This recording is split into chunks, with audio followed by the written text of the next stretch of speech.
Did the Great Flood really happen? It is a question that people have been asking for as long as people can remember, ladies and gentlemen. And I think it's hilarious because as time goes on, you're always going to have those non-believers who, despite the scientific evidence, will look at you right in the face and say, that was a myth. The Great Flood didn't happen. Despite the fact that there is fossil evidence on the highest points of this planet, they will continue to look you in the eye and say, it never happened. Now, when researching things like this, ladies and gentlemen, it's really important that you use a browser and a search engine that you can trust, which is exactly why I do not use Google. I downloaded DuckDuckGo and I search these things up because Google tends to be a lot more secular, a lot more anti-God, and I just don't trust them because they pretty much lie about everything. So if you get on DuckDuckGo and you type in, did the Great Flood really take place? You will find no shortage of articles from biblicalarchaeology.org, abcnewsgo.com, livescience.com. There are no shortage of articles here that will give you guys the evidence needed to tell you, hey, you know what?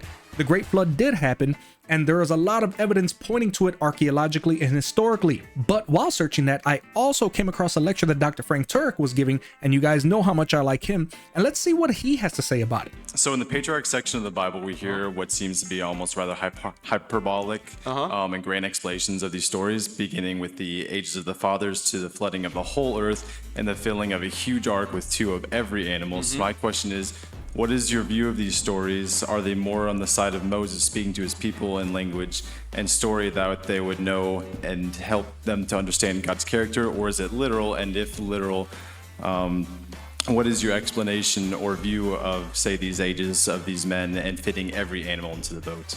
Before Dr. Turk goes on, I don't know how Moses speaking to his people could be speaking figuratively about something so specific. I don't understand how God could flood the world figuratively and cast judgment upon everyone on earth figuratively, and how an ark and 2 of every animal would be on an ark for safekeeping figuratively. I don't know. Maybe somebody can drop a comment down below and say this is what a figurative meaning of that could have been, but it sounds pretty literal to me. I think they're literal because, first of all, there are ancient flood stories in virtually every ancient civilization. And you might say, well, how did they get there? Because there probably was an ancient flood. Right. Secondly, the long lives of people, that actually is also testified in the Sumerian king list. And what Dr. Frank Turk is talking about is how biblically people used to live for centuries, as opposed to today where we live for less than a century. There are many other cultures in their history and their ancient texts that actually denote how long it is that people used to live, not just the Bible. And I only mention this, guys, because there are people who are fascinated with extracurricular sources and secular sources confirming things that are in the Bible. Me personally, I'm not hung up on that.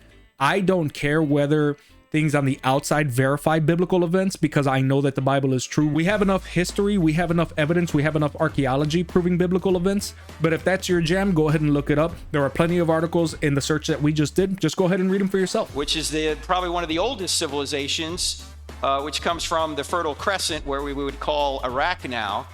They have kings that lived for thousands of years as well. It seems like after the flood, there was some kind of change where people wouldn't live as long. But you have from other cultures stories of floods and stories of people living extremely long lifespans. Yeah. So I think they're literal.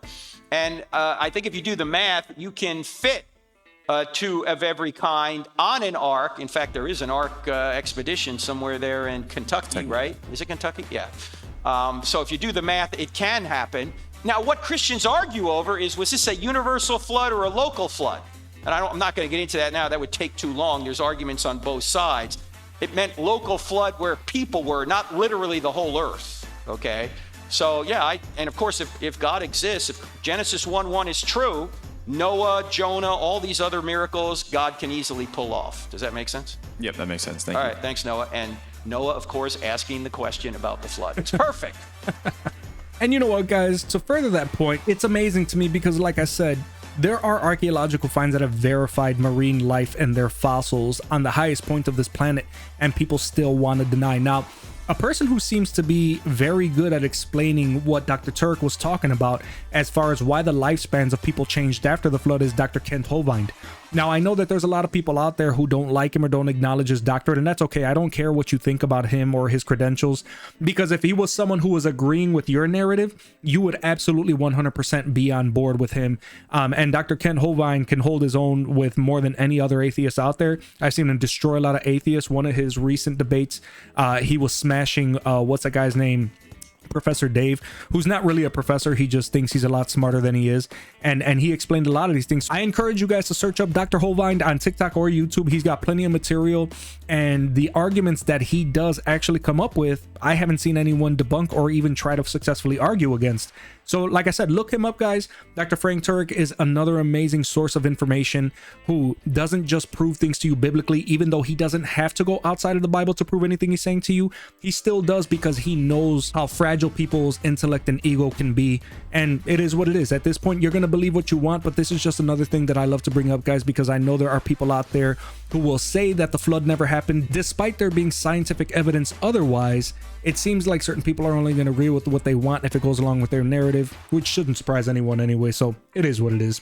As always, guys, please drop your comments down below. If you think the flood didn't happen, let me know down below. Maybe you can get onto the podcast and we can discuss it there, and we can see where the chips fall when everything is said and done. As always, guys, be safe, be good, be blessed. I'll see you guys when I see you. Remember that Jesus is king, and tomorrow isn't promised to anybody. Have a good one, guys.